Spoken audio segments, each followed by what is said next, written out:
Muy buenas tardes, Ildefonso Falcones, bienvenido al Aula de Cultura del Diario Montañés y al Ateneo de Santander, donde sabes que tienes tu casa y donde ya has presentado alguno de tus libros en ocasiones anteriores.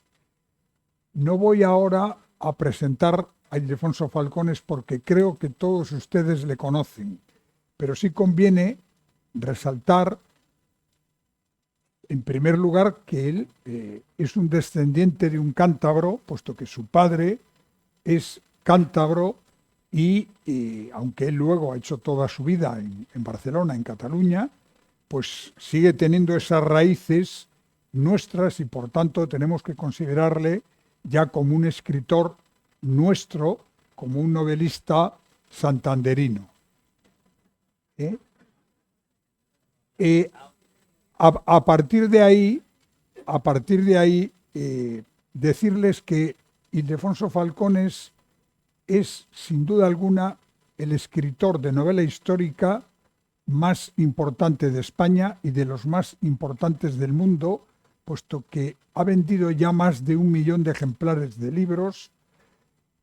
Su primera novela, La Catedral del Mar, que se editó en 2006, ha batido todos los récords de venta de libros y además ha dado pie a que se produjeran varias series de televisión basadas en ese libro.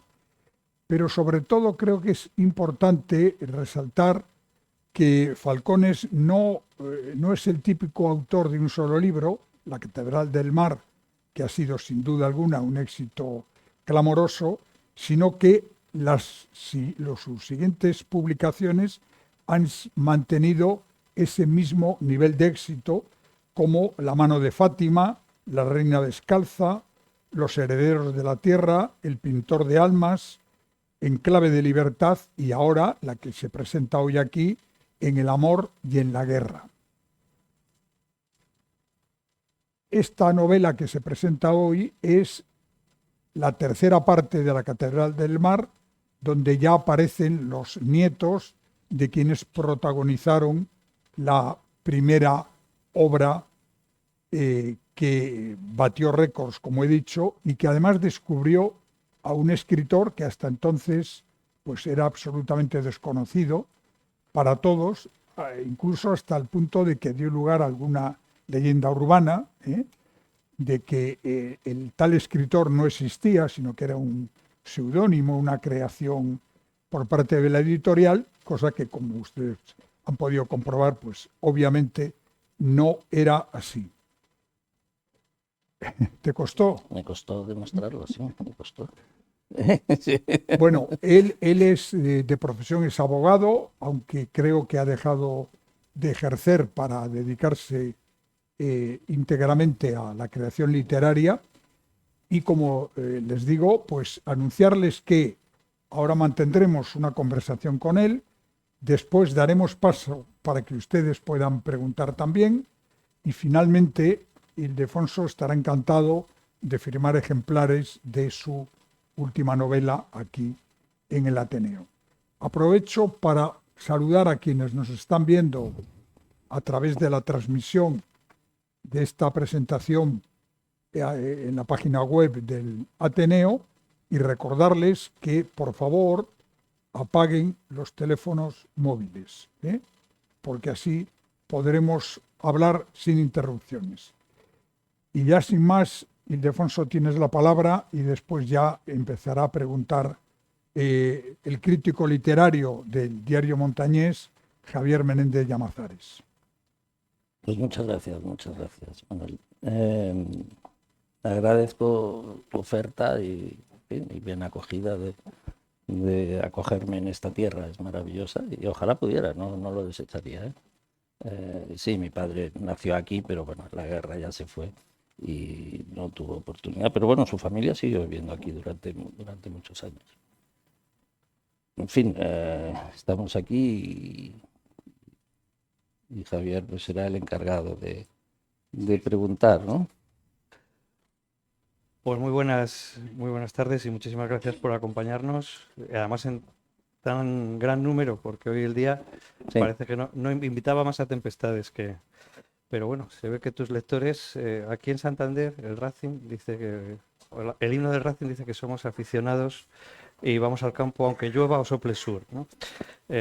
Bueno, hoy no ha soplado sur, ha llovido un poquito, pero nos pasa como en tu novela, en El amor y en la guerra. Ya te lo preguntaba en la entrevista del periódico si todo valía como en la guerra, también en literatura, y ya me avisaste que en literatura no hay que hacer trampas, ¿no? Con los lectores No se debe, no. y hay que ofrecer, bueno, pues un producto, un libro que realmente apasione a los lectores. Y yo creo que en este, en cuanto le puedan hincar el diente, o imagino que algunos ya lo habrán leído, van a encontrarse, bueno, pues yo creo que con el mejor Falcones. Es decir, que si alguien pensaba que tercera entrega de una saga podía dar pie a pensar que, bueno, pues igual flojea, igual no tiene la garra de entonces, bueno, en cuanto entren en el libro van a descubrir pues que es una novela de aventuras en la que hay todo un mundo que está cambiando, donde hay implicaciones políticas,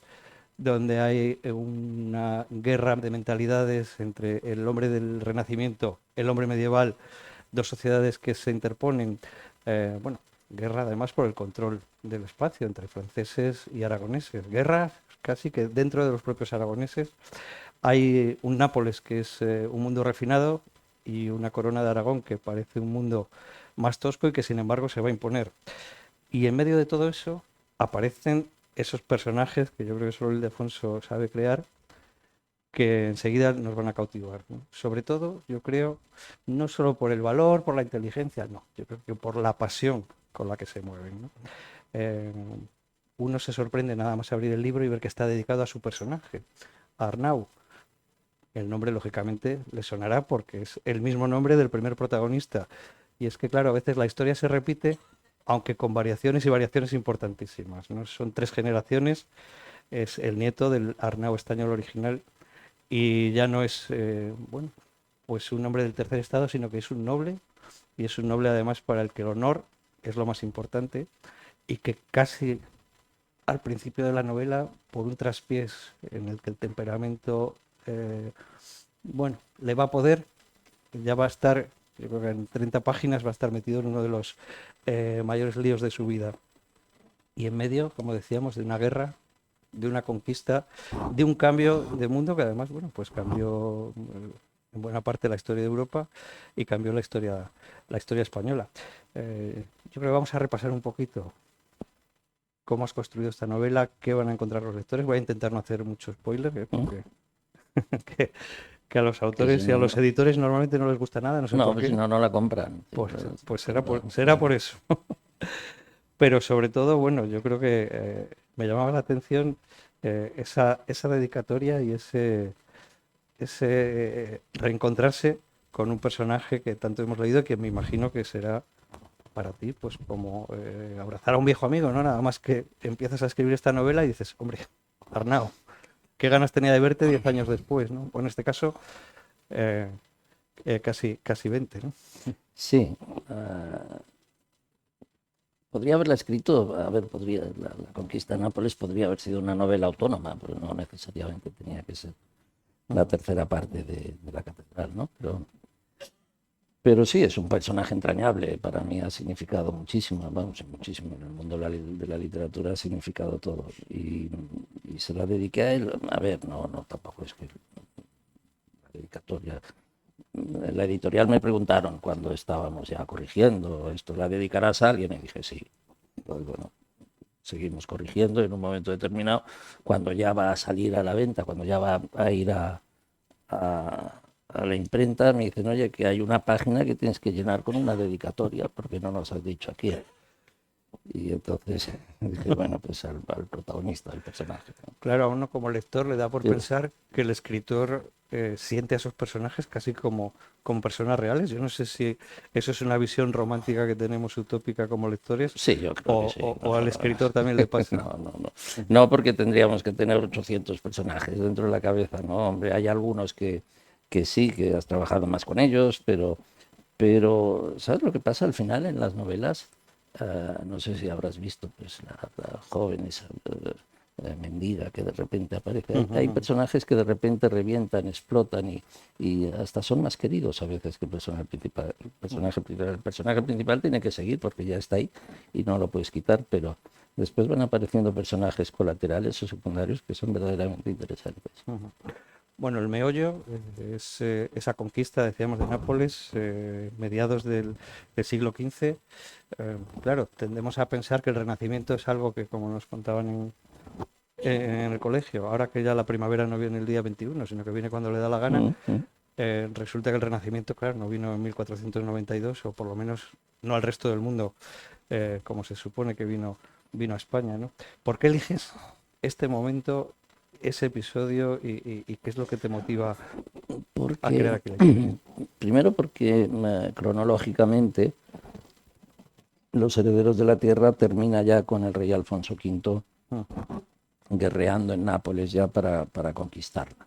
O sea que si quería seguir esta saga, cronológicamente, bueno, no estaba mal irse a Nápoles. No sé si va sonando, Sí. No sé si les es incómodo, pero está bien, sí. Y después precisamente por esto, porque en Aragón y en Cataluña todavía se estaba viviendo el medioevo, todavía eran unos personajes toscos, rústicos, guerreros, y cuando llegaron a Nápoles se encontraron con una sociedad que ya había superado eso, ya estaba buscando la belleza, buscando la sensibilidad, promoviendo la literatura, la poesía, buscando incluso el hedonismo, ¿no? Y eso supuso un choque de culturas importantísimo, tremendo, ¿no? Entre la sociedad catalana, vamos a decir, porque en Nápoles a todos los españoles, por generalización, se les llamaba catalanes, y la cultura italiana o napolitana. Y eso produjo muchos problemas, evidentemente, y muchas cuestiones que originaron verdaderas rencillas entre unos y otros. Alfonso V jamás regresó a sus territorios españoles. O sea, una vez conquistó Nápoles, se negó a volver durante el 42 y antes en la guerra incluso, y aguantó hasta el 1458, 60, o sea, los 30 años de su vida. No quiso volver, y menos a Cataluña. Le tenía una inquina especial a la burguesía, a la alta burguesía catalana. Y se convirtió en un mecenas de la cultura y consiguió que Nápoles ocupara una de las principales encabezamientos del Renacimiento.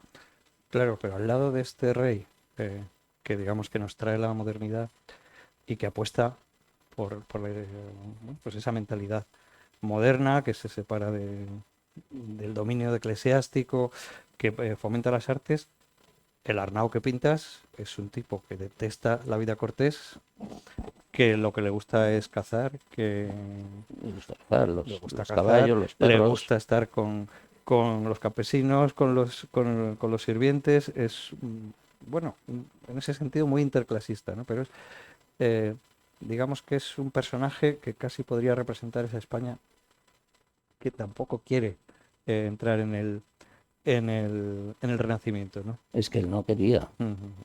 Arnau, yo creo que se opone totalmente, frontalmente a la vida cortesana, no quiere entrar en ese juego, en esas estrategias, además políticas.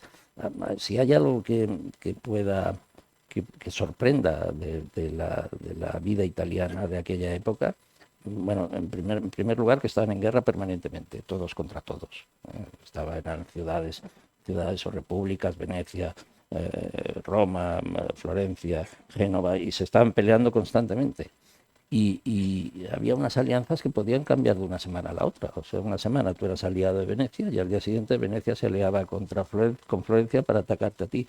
Y después entraron los turcos y se aliaron ya todos. O sea, era permanente esto. Arnau eso no lo entendía. Y además, claro, yo lo que quiero es ofrecer al lector ese salto. O sea, Arnau es una persona de espíritu medieval, es un guerrero, es un personaje tremendamente fiel al rey y fiel a sus principios, es incapaz, es muy terco, es obstinado en esos principios y al final verá que la felicidad se encuentra en otros lares que en la guerra, ¿no?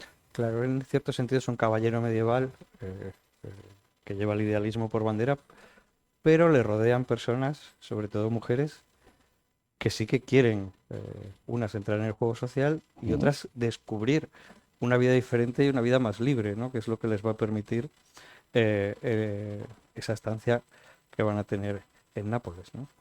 Sí, las mujeres, sobre todo las italianas, porque claro, hay que pensar que mujeres españolas tampoco fueron tantas, porque fueron los soldados y muchos de ellos el rey los obligaba a su corte, a los catalanes, sobre todo a Alfonso V y a su hijo Ferrante menos, pero Alfonso V todos los puestos o la gran mayoría de los puestos en la administración que creó se los dio a los catalanes, a los españoles, aragoneses, catalanes, valencianos, mallorquines, lo que fuera. Y los obligaba a estar allí y ellos escapaban, volvían aquí, volvían a España, que era donde tenían sus familias, y entonces iban y venían. Mujeres españolas hay pocas, por lo menos en los anales o en lo que he podido estudiar. Lo que había era mucha mujer italiana. Y la mujer italiana era mucho más, en fin, ya había superado ese paso, ya era una mujer cortesana, ya empezamos con las lecturas por las noches, con la música, con las veladas literarias, empezamos ya una vida cortesana tremenda y ellas estaban ahí metidas, sí, por supuesto. Claro, es una auténtica revolución, además estando, bueno, pues en una ciudad que, como dices, se convierte en un foco cultural, pero que hasta entonces, bueno, pues había estado en manos de los franceses, pasa a manos de los españoles. Tampoco es que parece que haya demasiada rivalidad de los lugareños, pero ay, amigo, resulta que el poder real a lo mejor no lo tiene el que nominalmente ha conquistado la ciudad, sino que la ciudad y el reino tiene su propia vida en la que le va a costar muchísimo entrar al monarca y a los... Yo creo que la nobleza napolitana nunca aceptó esa conquista. En fin, seamos claros, o sea, han venido unos de fuera y nos han conquistado, ¿no? Y el rey que tenemos es un rey aragonés, no es un rey italiano. Pero Alfonso los benefició a todos, incluso les otorgó unos poderes exagerados, o sea, les dio la potestad hasta de sentenciar a muerte dentro de sus territorios, ¿no? Algo que no permitía en Cataluña, o sea, en Cataluña ni en Aragón, pero sobre todo en Cataluña, que era el pueblo que más, la comunidad que más problemas le planteaba, lo que hacía era restar poder a los nobles y apostaba precisamente por los payeses de remensa que todavía estaban, los semi-esclavos, ¿no? y los financiaba para que se levantasen contra los nobles. En Nápoles, sin embargo, hacía lo contrario. En Nápoles apostó por los nobles porque no existía ese patriciado urbano con tantos derechos como existía en Barcelona, ¿no? Y los nobles, yo creo que, pese a ser beneficiados, bueno, pues hoy pactaban con este, pues mañana con el otro, no sé qué. Pero Alfonso V de Aragón tenía detrás un reino imponente, el mayor de Europa. O sea, tenía unos ejércitos, tenía Cataluña, tenía Valencia, tenía Sicilia, tenía Cerdeña, tenía Aragón, o sea, tenía un potencial tremendo. Entonces, claro, cualquier noble antes de enfrentarse a Alfonso V se lo pensaba dos veces. Cuando falleció Alfonso V, el reino de Nápoles lo legó a su bastardo Ferrante. Él consideraba que como era un reino que él había conquistado personalmente, podía hacer con él lo que quisiera. Y se lo legó a su bastardo Ferrante. Los reinos españoles, los reinos de la península, se los dio en herencia a su hermano Juan, porque era la estirpe que correspondía, ¿no? Claro, Ferrante se encontró siendo rey de Nápoles, pero sin el apoyo de todos los reinos.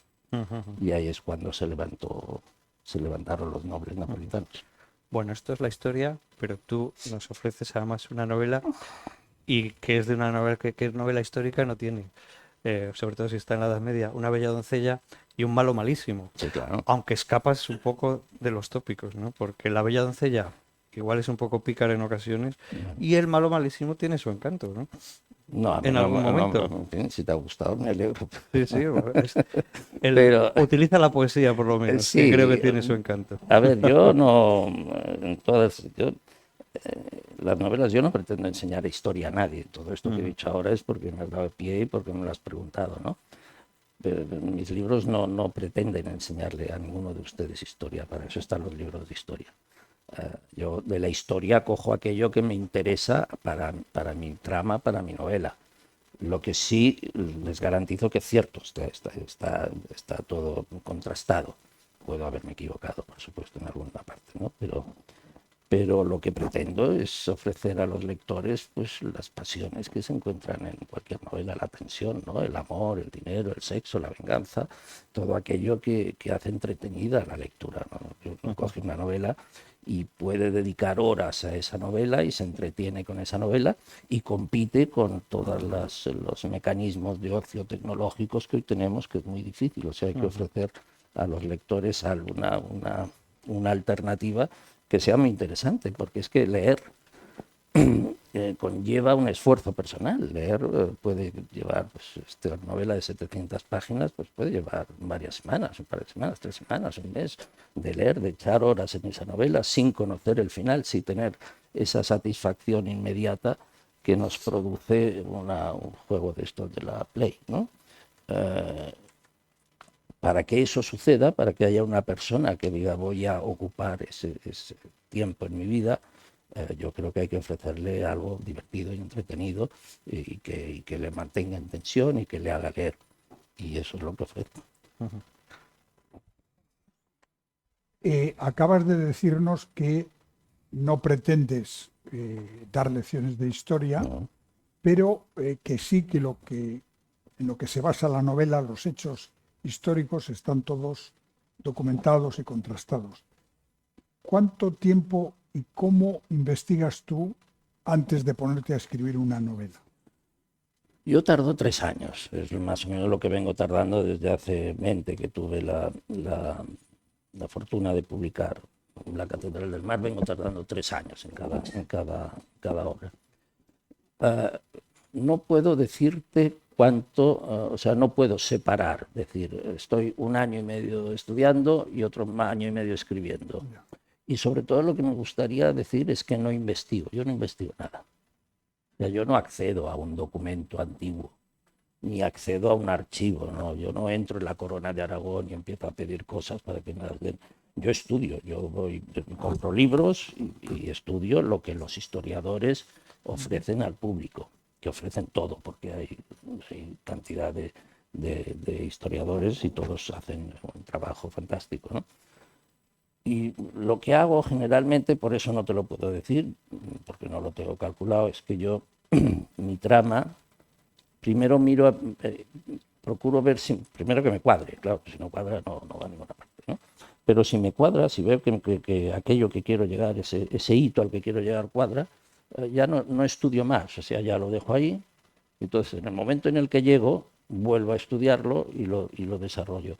O sea que voy compaginando, no te puedo decir, dentro de los 3 años, pues, X tiempo, no lo sé, no lo sé.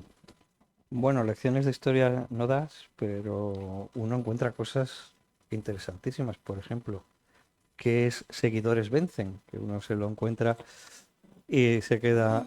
No somos de otra corona, no somos de la corona aragonesa, con lo cual la divisa nos. Bueno, pero seguido no es Santiago y cierra España, pero en fin, era el grito de guerra de los hombres de Aragón, era el grito de guerra de los vasallos de Alfonso V, Seguidores Vencen. O sea que, bueno, quiero decir que hay un mundo que recreas en el que nos encontramos, por ejemplo, la mentalidad guerrera de estos aragoneses, en la que cuando el rey Alfonso, que por algo le llamaban el magnánimo, prohíbe el saqueo, que por cierto lo hace un par de días después, ¿no? de que hubieran llegado, bueno, Arnau obedece, pero como que empieza a hacer poco de mohines, ¿no? Digamos que él lo que hace es una reflexión sobre la ley de la guerra y dice que los soldados tienen derecho al botín. Eso Siempre, desde una mentalidad sí, actual nos deja alucinados, ¿no? siempre lo han tenido. No sé, yo desde una mentalidad actual, yo ya no sé lo que hacen los soldados en la guerra actual, no se me lo plantearía. pero en las guerras antiguas los soldados, en fin, su beneficio de verdad era el botín de guerra, siempre lo ha sido. Bueno, Y de donde hecho, se enriquecían era en la guerra. La paga que les daban de entrada generalmente eran en telas, eran telas que esto poco dinero ganaban. Entonces lo que pretendían era en el mar, pues evidentemente, y eso sigue existiendo en el mar, cuando tú coges una nave, pues te la quedas, ¿no? Si la ayudas y está en mar, pues todo eso proviene de ahí. El botín de guerra ha existido siempre, sí. Y Arnau lo que ve es que sus hombres lo que quieren es participar del botín de guerra. Junto al botín de guerra, en fin, la esclavitud, ¿no? Seguían, en aquella época todavía había esclavos. sí, bueno, y el propio Arnau, digamos que no lo hace mal porque no saquea, pero sí que se queda con un fabuloso palacio, ¿no? Bueno, sí, pero era de un francés. Lo del francés sí se puede. Sí, de un francés. Claro, lo que pasa es que esa forma de actuar, me imagino que cuando alguien se plantea permanecer en el territorio, va a provocar muchas heridas, ¿no? Quizá por eso el rey restituye a casi todos los que habían sido saqueados y a casi todos los No nobles, creas, les no. restituye todo, ¿no? No creas, no. Yo creo que no. Yo creo que era el carácter de Alfonso, su forma de practicar la guerra, porque después Ferrante, incluso en vida de Alfonso, su hijo Ferrante, cuando ya dirigía los ejércitos y Alfonso estaba, pues, en manos de su último amor, saqueaba. O sea, el O sea que el heredero de Alfonso saqueaba, y su nieto todavía más. O sea, que él era cruel. O sea que era una particularidad de O Alfonso. sea que lo de magnánimo realmente le viene, Sí, le vino por sí, algo así. aparentemente sí, pero tampoco creo yo, había críticas por parte de, a ver, los Medici,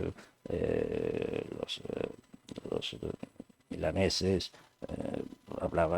echaban alguna peste o sea, era magnánimo porque le interesaba tener contentos a los nobles, pero no por otra cosa.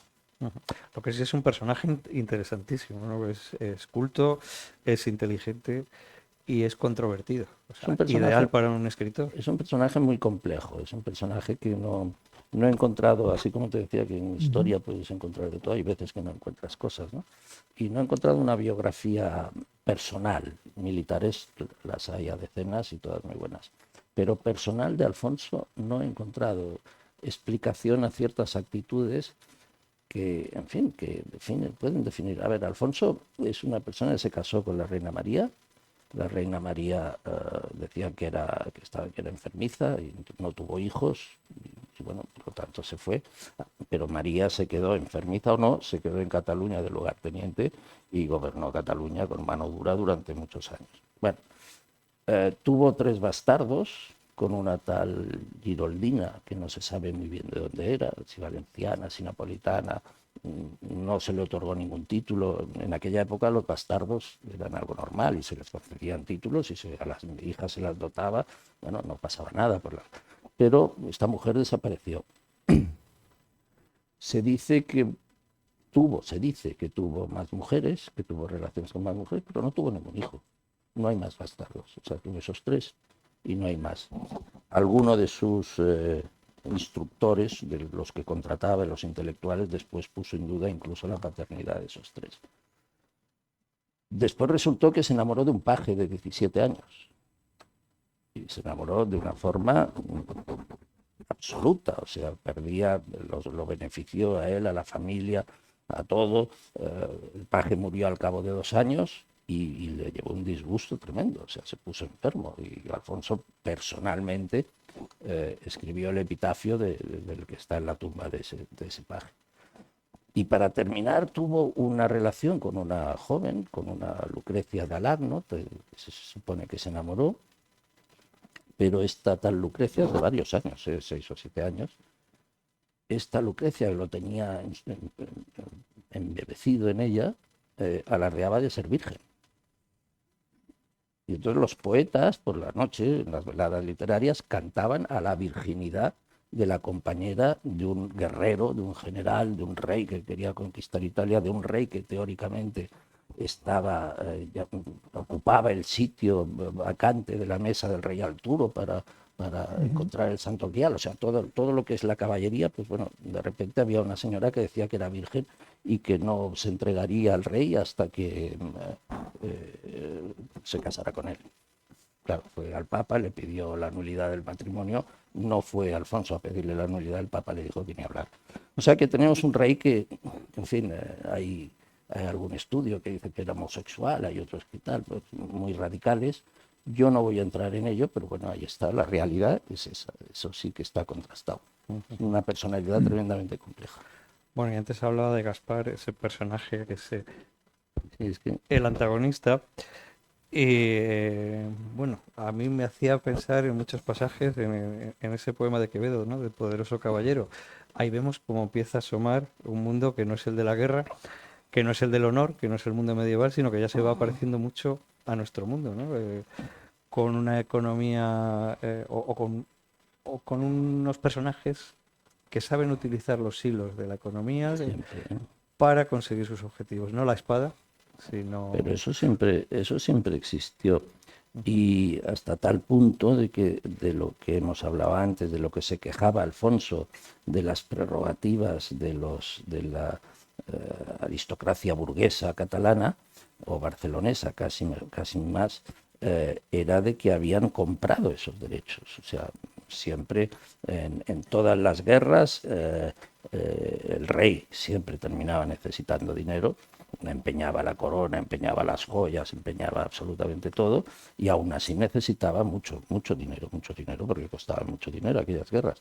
Y los comerciantes, las cortes le otorgaban ese dinero, y entonces el rey les tenía que beneficiar con prebendas, pues con los censos de no sé qué, con títulos de no sé cuánto, con los derechos sobre los peajes, en fin, iba cediendo parcelas de poder a cambio de dinero, pero eso siempre ha existido, siempre ha sido así. Los reyes nunca han sido muy ricos. Bueno, Han vivido como ricos, Ah, pero nunca han sido muy ricos. por encima de sus Sí, posibilidades. siempre. Si tienen que mantener ejércitos, desde luego. Cuando nos hablabas de ese cambio de mentalidad, yo creo que en la novela utilizas para reflejarlo maravillosamente una obra que es una delicia y un clásico de la literatura universal, que es el de Camerón. Nosotros hoy lo vemos, bueno, pues casi como un texto sagrado, ¿no? Sin embargo, la novela tiene otra vida. Es, digamos que los personajes lo ven como una obra de su tiempo y una obra que les abre la puerta también a un mundo que parecía vedado hasta entonces. Digamos que es el maravilloso poder de la literatura eh, que puede cambiar mundos o por lo menos mentalidades, ¿no?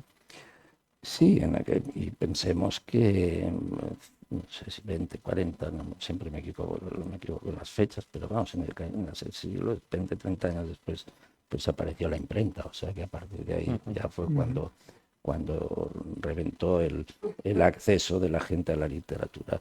Pero sí, la gente empezó a leer y sobre todo Alfonso creó una biblioteca muy grande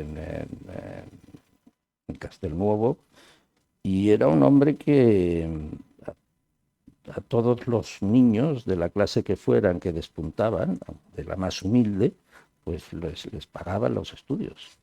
Incluso después los mandaba pues a Milán o a Roma, que continuaran estudiando. O sea, era un verdadero mecenas. Y es curioso cómo ven, hablando precisamente de libros, cómo ven los napolitanos a los españoles, a los aragoneses, dicen que no saben leer, ¿no? Digamos que ese es el verdadero choque cultural, ¿no? Sí. Bueno, sí, efectivamente. ¿No? El latín lo dominaban poco y el italiano menos. Bueno, curiosamente dices que ni siquiera tomaban verdura los nobles, ¿no? Eso, la cultura no la dominarían, pero la cadena alimenticia sí que la tenían dominadísima, ¿no? Bueno, a ver, los nobles siempre han padecido de gota y eso era por tomar excesiva carne, ¿no? Los humildes eran los que se tenían que conformar pues con la verdura, con las espinacas y con todo lo que... Hay un libro muy interesante además de Nápoles sobre la verdura, la comida verde de los humildes, ¿no? Los humildes pues tenían que comer eso, nabos, zanahorias o lo que podían encontrar en el campo, no. De hecho, A ver, esto que pensaba, no, bueno, van a cazar y cazan, no, la caza estaba prohibida, o sea, la caza solo la podían practicar los nobles, las armas solo las podían tener los nobles, nadie podía ir, acordémonos de Robin Hood, ¿no? De cuando mata el venado y lo detienen por eso, pero eso era real, o sea, nadie podía salir a un monte a cazar. Sí, has hablado de que tú basas toda la documentación de tus novelas, concretamente de esta, en las lecturas de libros de historia hechos por historiadores. ¿Mm? De todo lo que has leído, ¿qué libros te han llamado más la atención por su calidad, por su capacidad de explicar una época tan diferente a la nuestra? Antes de entrar a este salón, estábamos comentando que, claro, en aquella época, a los 30 años, una persona ya estaba casi al final de su vida. No, no, no, no. No, había, a ver, había gente que llegaba hasta los 70 Sí, y pero 80. que morían. Lo que pasa es que el índice Exacto. de mortalidad, claro, Ujú. es que los niños se morían muchos. Claro, si Ujú. empezamos a calcular cuánta gente moría, pero a ver, había gente que llevaba 70, 80 años, había Ujú. muchos reyes que llegaban a los 70, a los 80 años. De hecho, Juan de Navarra, eh, hermano de Alfonso, falleció a los 82, 83 años y guerreaba todavía a los 82, todavía dirigía el ejército. Ujú. O sea que sí, había gente que llegaba, pero bueno, claro, lo suyo es que si te pillaba una infección, pues no había recursos, sí, claro, si te rompías una pierna y se te abría esto, pues ahí la palmabas, sí. Pero, pero no, había cierta longevidad. Lo digo porque mi personaje llega a los 70 y pico y si no me has tirado la novela, me la has destrozado, claro. Eso quiere decir que de ese personaje todavía vamos a ver un libro próximo. No, mi 70 y pico ya no da para más. Ya no da para más. Este ya lo tenemos que dejar.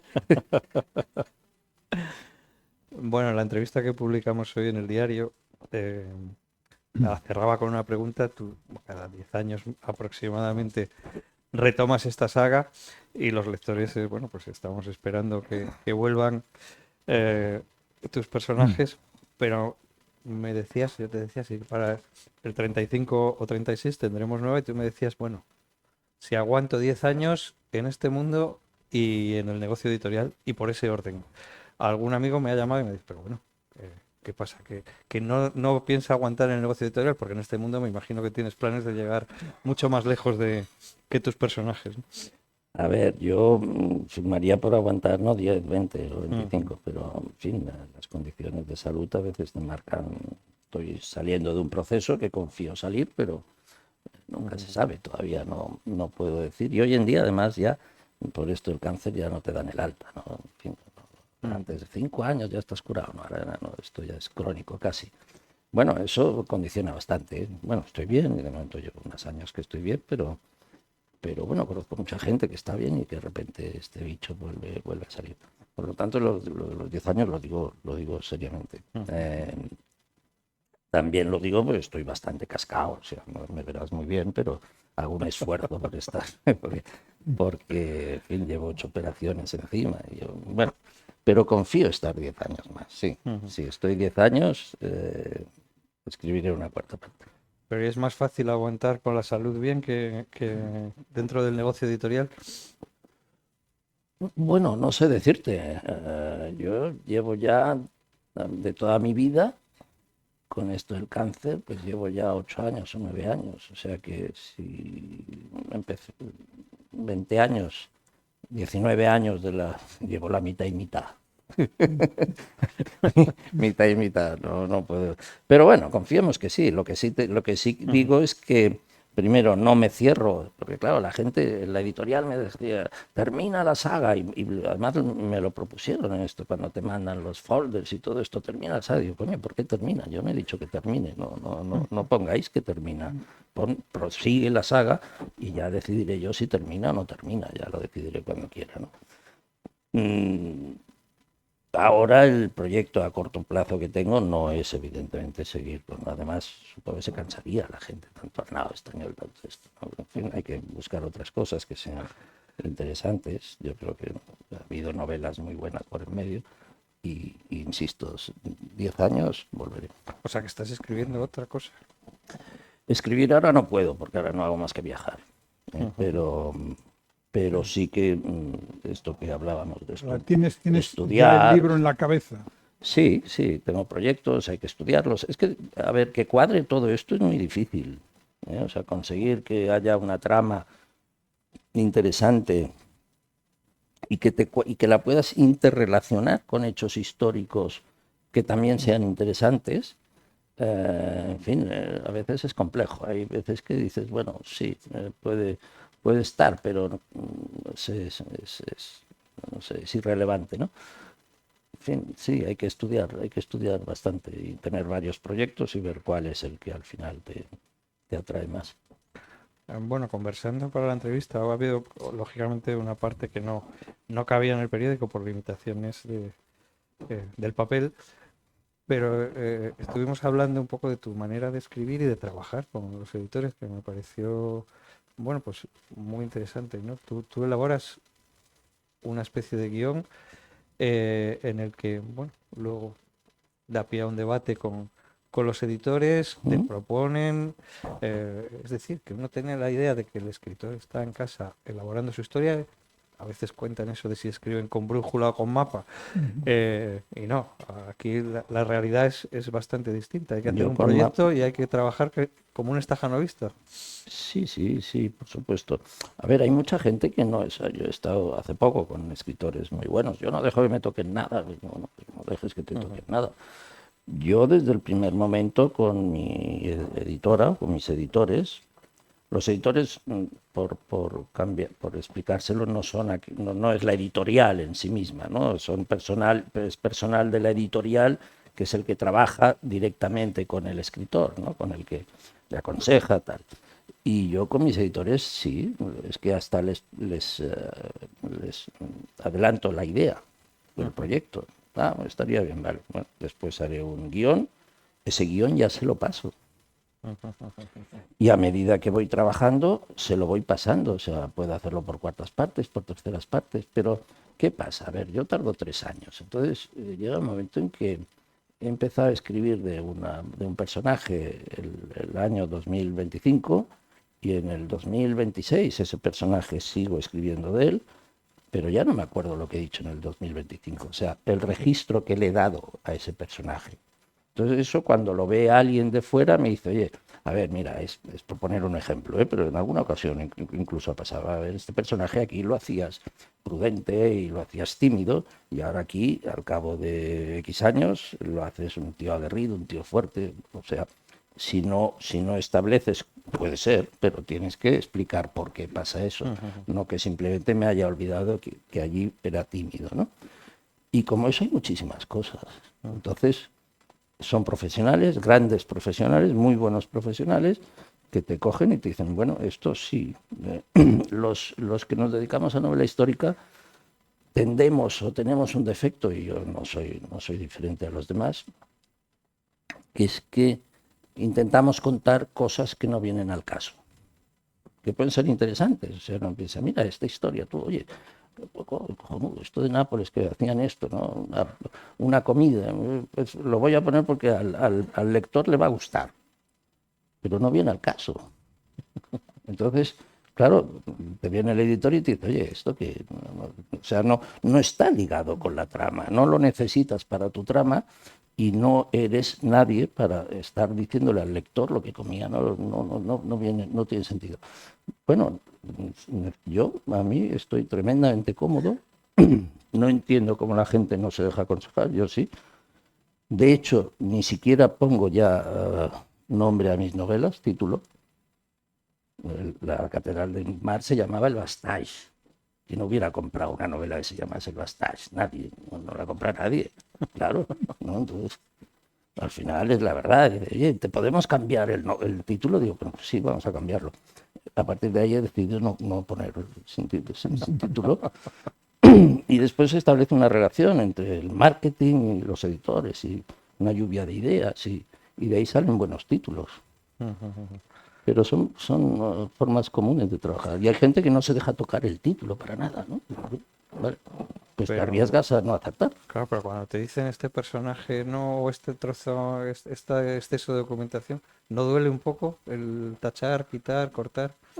No, hombre, hay veces que me cabreo, sí, pero sí, he tenido discusiones tremendas pero al final te das cuenta, bueno, hay veces que me he negado a cambiarlo, digo, no, esto tiene que ser así, no, evidentemente lo aceptan, pero de la discusión y de la visión de todos, a ver, todos los escritores, ¿quién lee tu libro?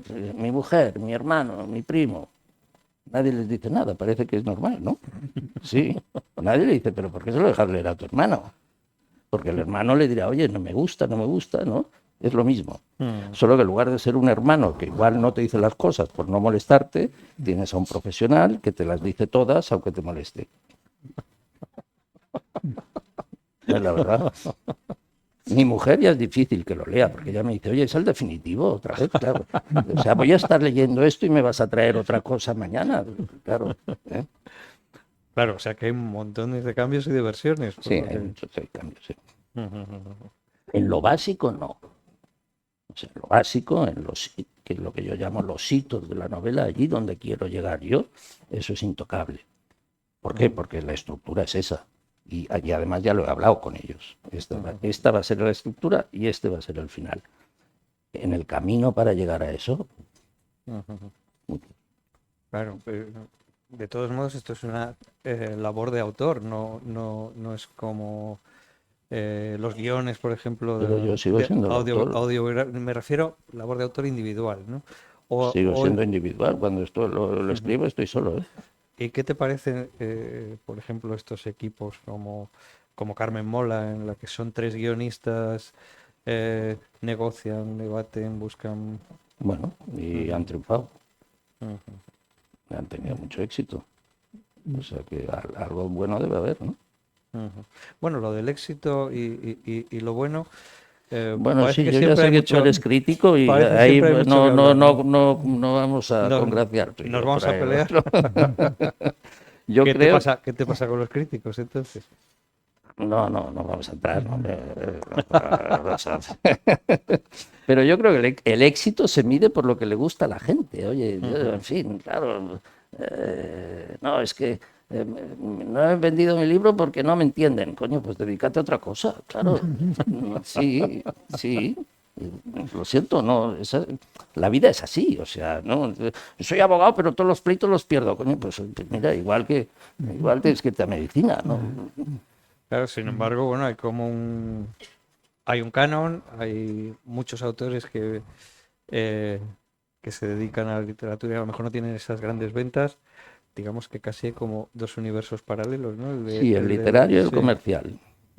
Yo prefiero ser comercial. Sí, pero yo creo que en muchos casos las dos cosas se pueden conjugar. El Quijote en su momento era un bestseller. Bueno, a ver, vendió, pero no tanto, ¿eh? En lo que entonces era un bestseller. No, tampoco te creas que el Quijote vendió más ejemplares que otras obras de Cervantes Pero o que otras obras estuvo entre las más vendidas de la Sí, época. pero bueno, tampoco se publicaban tantas entonces. Claro, en efecto. A ver, sí, Vargas Llosa es calidad literaria y un superventas, pero bueno, a ver, ¿cuántos hay? 5, 6, 10, 15, 100 en todo el mundo. Sí, son los dioses. Debajo de los dioses que estamos los normales, los mortales, pues yo prefiero contar con el apoyo del lector a sentirme un incomprendido. Sí, a ver, vamos a ver, Javier, a mí cuando alguien me dice, no, es que yo quiero enseñar a leer al lector. Oye, yo me cago en todo. Sí, hombre, en fin, claro, en tu novela, en el título esta novela le va a enseñar a usted a leer. Claro, yo ya he aprendido, todo eso me lo enseñaron en el colegio. No necesito que nadie me enseñe a leer, no necesito que nadie me enseñe de la vida, de la felicidad, necesito, novela, novela. Sí. Necesito divertirme. Ujú. Entonces, ¿qué tiene un libro para llegar a los lectores? Quiero decir, normalmente sí, la crítica nos dedicamos a hablar de estructuras, de juegos literarios, de construcción de los personajes. Sin embargo, bueno, pues muchas veces no coincide, ¿no? Lo que tasamos como grandes obras y lo que la gente de verdad quiere leer, ¿no? ¿Qué tienen esos Eso libros lo que sabes, yo no triunfan? lo digo, eso lo dices tú. Yo creo que los libros, vuelvo a decirte lo que te he dicho antes, yo creo que tengo que ofrecer, o tenemos, yo tengo, los demás que hagan lo que quieran, tengo que ofrecer a mis lectores una trama que les lleve a pasar una página y cuando se les cierran los ojos, no, voy a pasar otra. Eso es lo que tengo que ofrecer. Y de una manera bastante, a ver, yo he llegado a escribirlo, ¿no? Sencillo. O sea, yo intento escribir de la forma más sencilla que puedo, decir lo máximo con las mínimas palabras, con el mínimo número de palabras, no decir nada con un gran número de palabras, o sea, prefiero decir mucho en pocas palabras. Sencillo. Yo, La Catedral del Mar, creo que es una obra sencilla, que es amena y que el lenguaje era accesible. En La mano de Fátima me creí ya un poco escritor, vamos a hablar claro, ¿no? Y entonces ya hice una obra un poco más compleja, que ha gustado mucho a mucha gente, pero que no es lo mismo. Y entonces en la siguiente, en La Reina Descalza, me puse una etiqueta que simple y sencillo. Simple y sencillo. Y la literatura sigue siendo apasionante. Bueno, lo que pasa es que simple y sencillo tampoco quiere decir renunciar No, claro a que representar, porque en no, el fondo yo creo no se que renuncia a nada. recoges muchas, digamos que, aspectos fundamentales de lo que es el espíritu humano que están explorados en tus novelas y en esta misma vemos desde la codicia, Bueno, claro, pero no, claro. yo te hablo del mecanismo de Ujú, transmisión de todo esto al lector. ujú. Evidentemente no renuncio a un lenguaje culto y a no repetirme, ya que los términos sean concretos y sean los adecuados, en fin, y a una sintaxis que sea correcta y en algún momento hasta alguna floritura, pero pocas. Lo que pasa es que yo leyendo la novela, Tú has digo, dicho que te ha gustado, ahora no sí, a cambies, mí me ¿eh? ha gustado la Ah, vale. novela. No, A mí me ha gustado la sí, sí, novela. claro. Pero leyendo cómo era, cómo es tu Arnau Estañol, eh, yo casi te veía un poquito ahí, ¿no? Digo, fíjate los cenáculos literarios y ese mundo, ese mundillo, que, como se dice, del que huyes, ¿no? No, yo Casi, no, casi. yo no he entrado nunca, o sea que no puedo huir, es un mundo tremendamente endogámico. Pero bueno, digamos que tú eres ese cazador, ¿no? De lectores de páginas Bueno, que no sí, quiere entrar en ese juego en el que, por ejemplo, bueno, pues Gaspar sí que entra, ¿no? Vamos que ¿quién? Gaspar, Perdón, ¿eh? tú Gaspar, el, Ah, el bueno, malo, sí que sí, entra en otro juego, ¿no? Y sin embargo, Arnau y tú como él, digamos que, somos que no te tozudos. preocupa, que no Yo te preocupa demasiado ese, no, ese nunca me ha mundillo y preocupado. esa. Nunca me ha preocupado quizá porque, a ver, yo tardé en dejar el derecho, que ha dicho Manuel, tardé algún tiempo, entonces no tenía oportunidad, o sea, yo era un outsider total. Yo recibía a muchos compañeros tuyos, periodistas, los recibía en mi despacho y me entrevistaban en el despacho. Entonces, lo que hacían los escritores de tertulias y todo, jamás he estado, no he estado en ninguna. Pero además, si a eso le sumas que soy como un apátrida literario, porque yo en Cataluña no soy escritor porque no escribo en catalán, y en el resto de España soy un escritor catalán. O sea, que ahí estamos, le he pringado por todos lados. Coño, ¿y entonces cómo vendes tanto? Pues porque a estos señores les gusta, porque si fuera por otra cosa no vendería nada, ¿no? No, hombre, a mí hay muchas ferias que no me invitan, invitada a España, a mí no me llaman. Ildefonso, estamos terminando esta parte para que después puedan preguntar lo que consideren oportuno y para que tú puedas firmar ejemplares. Que les recuerdo que el libro se está vendiendo en la entrada, lo pueden adquirir para que después lo firme Ildefonso, pero la pregunta es, el lenguaje jurídico, el lenguaje que utilizáis los abogados suele ser todo lo contrario de esto que tú acabas de decir, de una sintaxis sencilla, Absolutamente. clara, directa. ¿No hay manera de que se empiece a cambiar ese retorcido lenguaje jurídico que empieza por algo que nunca yo he conseguido entender, que por qué el final de una sentencia es que fallo? Sí, falla, sí, al final sí, sentencio, ¿no? Podrían decir, claro. sí, en fin. No, hay muchas veces que uno piensa o cree la gente, ¿no? Como yo soy abogado, yo estoy escribiendo todo el día, podré escribir una novela.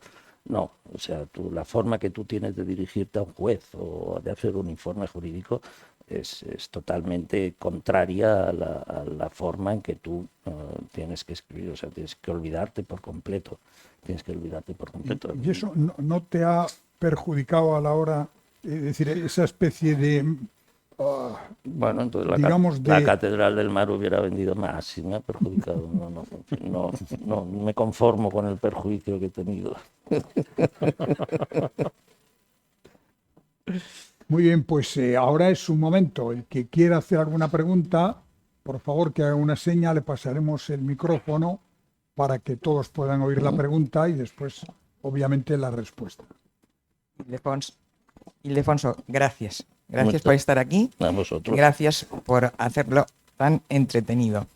Desde luego, entre Javier y tú y Manuel Ángel nos habéis echado el cebo. O sea, para ya el libro leerlo inmediatamente. Veo, después de más de 30 años que no te vemos, que sigues con el mismo sentido del humor. Y eso es genial. Esta mañana se me ha ocurrido ir a mirar el habit rouge y estaba impecable. Los botones completamente oxidados. Completamente oxidados. Ya no se usa nada. No, Porque ya no. Con esta señora montábamos a caballo y con Julio también juntos y usábamos el habit rouge. No, que es una chaqueta roja. El único que lo usa ahora es mi hijo. De momento es el único que lleva una chaquetita roja es mi hijo, pero... No, pero yo lo que quería era preguntarte, ¿cuándo descubres tú que dejas la carrera de Derecho, digamos, o dejas de tu despacho y que tienes ese espíritu para escribir? Bueno, yo lo descubrí muy temprano. Mi madre me promocionó la lectura, ella era una lectora voraz y me la promocionaba siempre en mi casa. Para mí el libro no era un regalo, así como en otros sitios, pero el libro no era, o sea, a mí me compraban todos los libros que quería, siempre y cuando hubiera terminado el anterior, ¿no? Y recuerdo que siempre, bueno, mi padre murió, va a hacer ya 50 años, cuando yo tenía 17 años, ¿no? Y entonces recuerdo que fui a mi madre y le dije, oye, quiero ser escritor, en aquella fecha, ¿eh? Me dijo, bueno, que sí, vas a ser escritor tú. Mira, tú estudia una carrera, gánate la vida, ten una familia, y cuando consigas todo eso, haz lo que quieras. Si quieres escribir, escribes. Y yo creo que fue el mejor consejo que me dieron.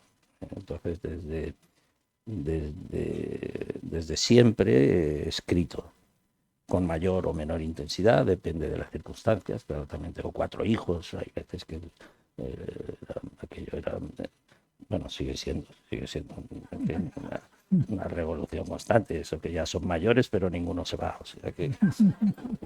Pero bueno, y siempre he escrito, siempre, hasta que tuve la fortuna de que me quisieron, pero antes de la Catedral me desecharon varias novelas, que no.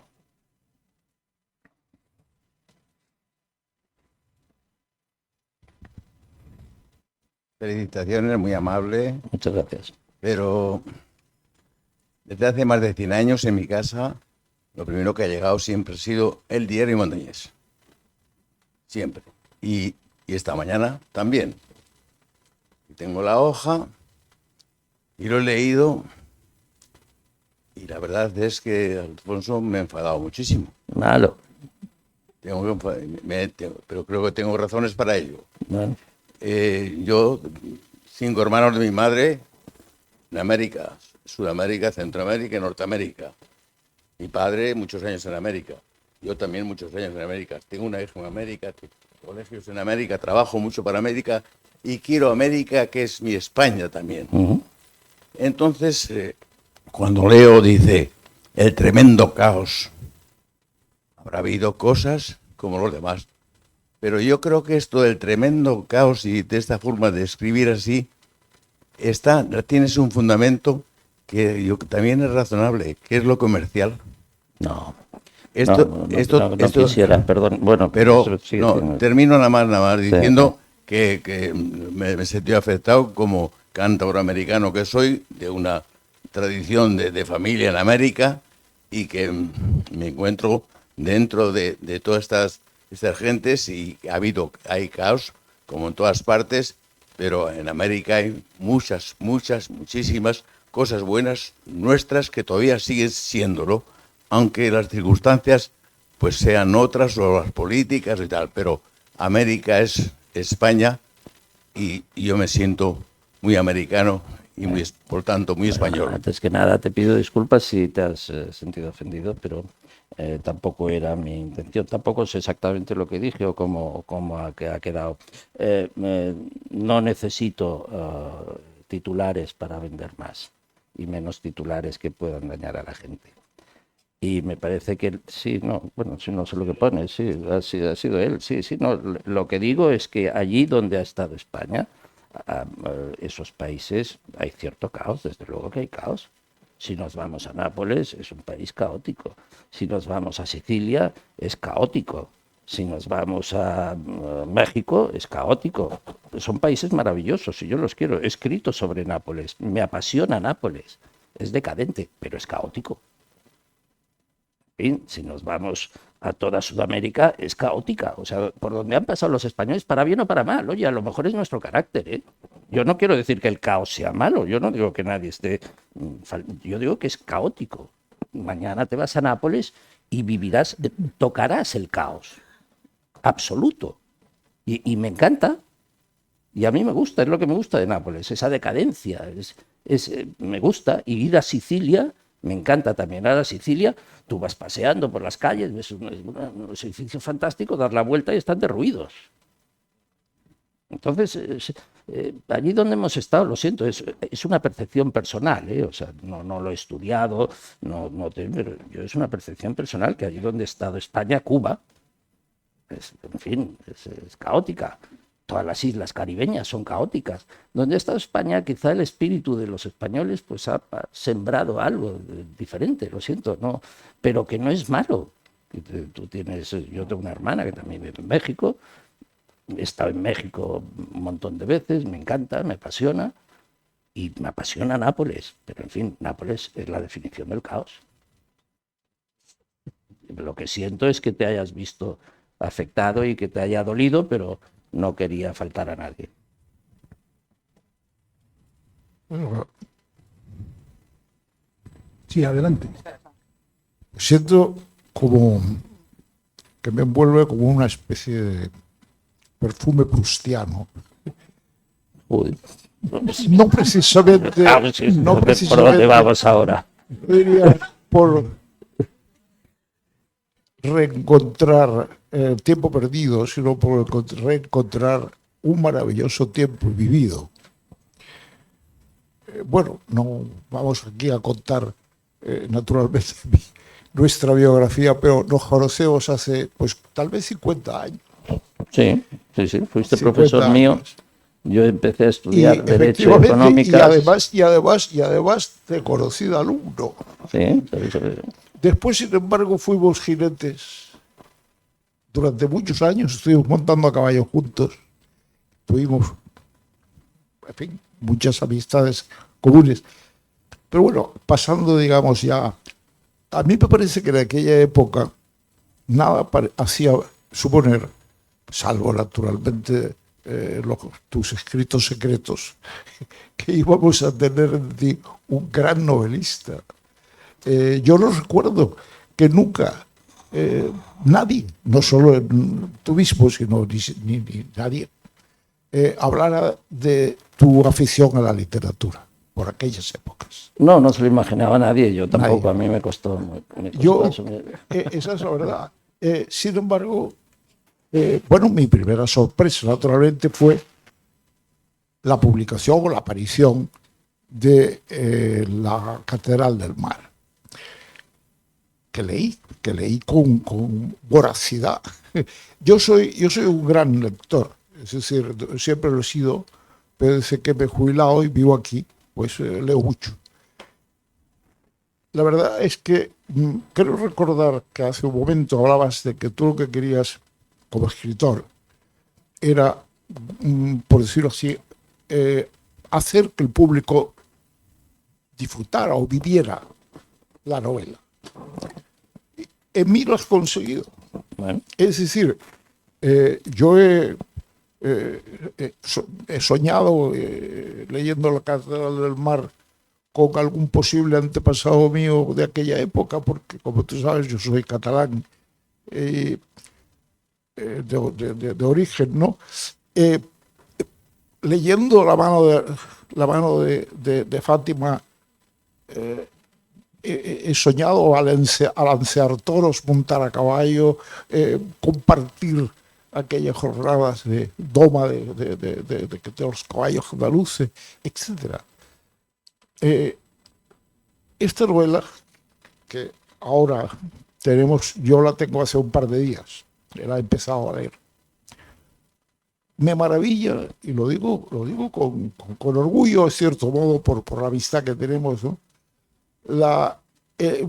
Me maravilla el equilibrio que como escritor de novelas históricas mantienes entre lo que es pura literatura, que además es buena literatura, y lo que es la realidad histórica que sirve de soporte a esa historia. eso es difícil. Es En el lo más principio difícil. de esta novela que ahora tenemos aquí, lo primero que realmente me llamó enormemente la atención fue la situación de la toma de Nápoles por los ejércitos de Alfonso V el Magnánimo y, naturalmente, con el personaje de la novela como jefe o general jefe de las tropas, y la figura maravillosa, la figura gigantesca y poco conocida seguramente aquí, de René d'Anjou. Ese era el malo. Es el estudio, es decir, o la situación que se crea es exactamente lo que históricamente pasó y lo que sabemos que históricamente pasó, los que de alguna manera hemos leído historia digamos, tanto de Nápoles como de Francia, como de España, ¿no? Por otra parte, creo que es muy importante, a mí me parece muy importante, que un novelista popular, un novelista que se ha hecho popular y que vende muchísimos ejemplares, haga un poco de pedagogía, que se hace y muy bien, respecto de la historia del Reino de Aragón y del Condado de Cataluña, del Principado de Cataluña y de los demás, porque realmente es Julio, por favor, poco conocidos. ¿Podrías concretar la pregunta? Sí, Porque sí, hay bueno, otras personas que bueno, quieren también mi intervenir. pregunta para terminar, porque estoy haciendo un análisis que no me compete, pero lo que sí que quería decir, concretamente como escritor histórico, tal vez podría ser interesante abordar una novela en torno a una personalidad que es ya de por sí novelesca, que es precisamente la de René d'Anjou. No, eso que lo hagan los franceses.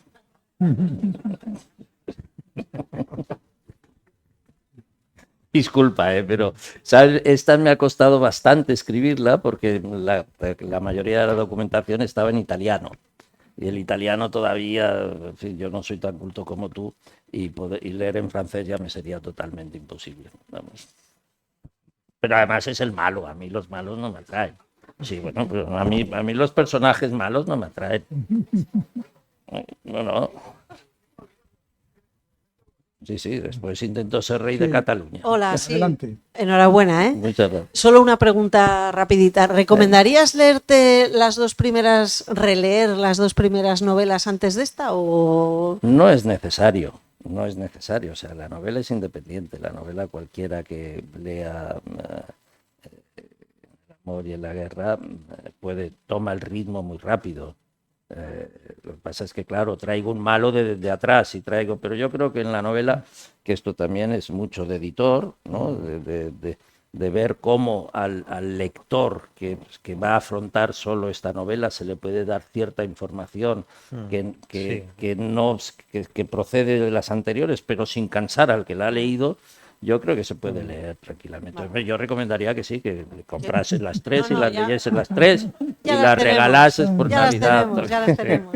No, pero hay un par de pasajes donde hay Sí. casi un resumen. Sí, vamos Sí. introduciendo esto Hay un- precisamente por eso, porque la gente puede decir, oye, es que yo solo Sí. quiero leer esta, no quiero cargarme dos más. Gracias.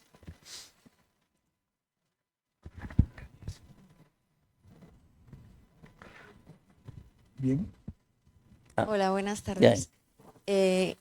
Yo te quería preguntar sobre cómo fue la experiencia de pasar a la pantalla La Catedral del Mar y si va a haber una continuidad en la pantalla de los otros dos libros. A ver, del segundo sí que lo hay, porque Los Herederos de la Tierra está también en Netflix, se hizo una serie en Netflix. ¿Cómo fue la experiencia?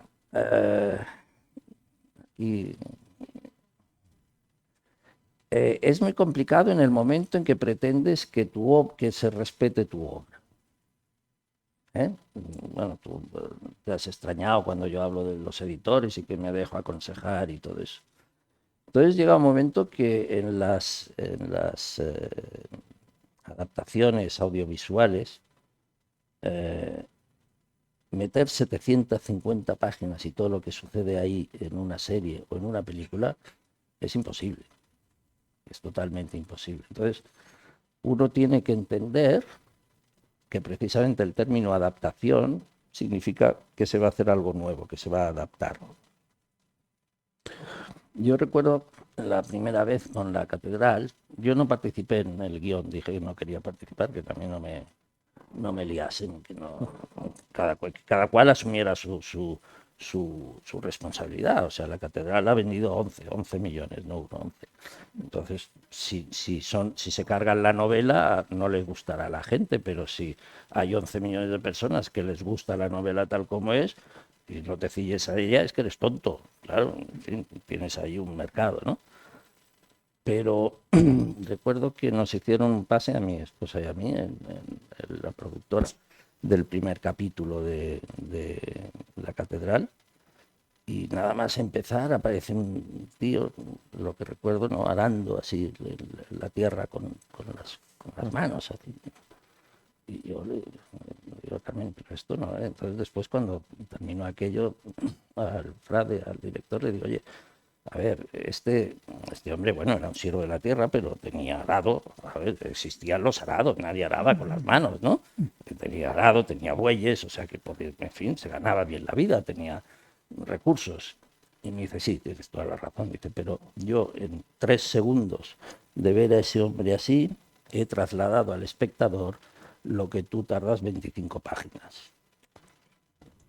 Claro, ese es el lenguaje audiovisual. Entonces tienes que aceptarlo. Entonces los guionistas van a cambiar tu obra, porque la tienen que cambiar, porque tienen que llegar al público de una manera totalmente diferente a como lo hacemos los autores, los escritores. Yo no sé llegar al público audiovisual, no tengo ni idea de hacer un guión, pero ellos sí. Entonces el asunto es, bueno, apartarte.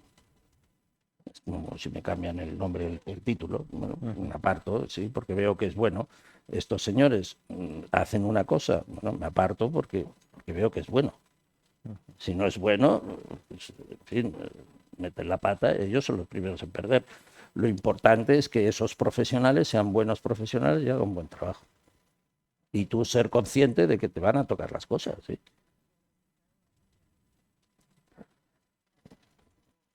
Nunca, a ver, todos los lectores, a ver, ya partiendo de la base de que los lectores, cuando vemos algo que hemos leído, nunca nos acostumbra a gustar. ¿Por qué? Porque la literatura lo bueno que tiene es que participamos de la creación, los lectores. O sea, los lectores terminamos aportando a la obra algo tremendo que es nuestra creatividad y nuestro mundo interior. Y entonces nunca nos va a gustar. Claro, nunca nos va a gustar lo que nos ofrecen. ¿Por qué? Porque allí nos dicen que este señor es así y si no te gusta ese tío, pues te tienes que aguantar.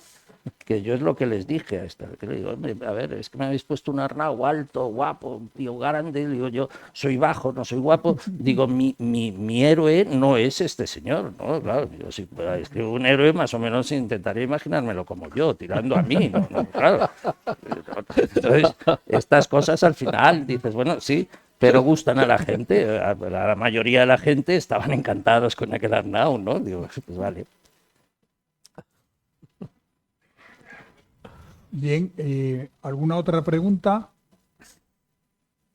Pues si no es así, recordarles que el libro se está vendiendo en la entrada, que ahora firmará ejemplares y despedirle con un muy, muy fuerte aplauso. Muchas gracias. Hasta luego.